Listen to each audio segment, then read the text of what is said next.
क़यामत वाले दिन अल्लाह ताला एक शख्स को अंधा करके उठाएगा और वो शख्स कहेगा कि ऐ मेरे अल्लाह, ऐ मेरे मालिक, मैं तो देखता बालता था, ऐ अल्लाह तूने मुझे अंधा क्यों पैदा किया?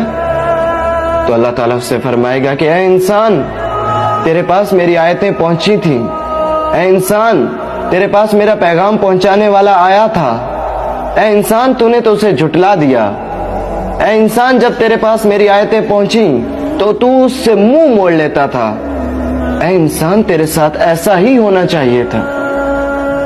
इंसान चंद ख्वाहिशात करेगा जिसने सारी जिंदगी गुनाहों में गुजार दी। वो अपने अल्लाह से कहेगा कि ऐ अल्लाह एक दफा तो मुझे दुनिया में वापस भेज दे, ऐ अल्लाह मैं कभी गुनाह नहीं करूंगा, ऐ अल्लाह मैं नमाज पढ़ूंगा, ऐ अल्लाह मैं चोरी नहीं करूंगा, ऐ अल्लाह मैं जिना से बचूंगा। मगर नहीं, तुम्हें तो अब यहाँ पे हमेशा रहना है। तुम्हें मौका दिया गया था, तुम्हें पैगाम पहुंचाया गया था, अगर तुमने तो उसे झुटला दिया।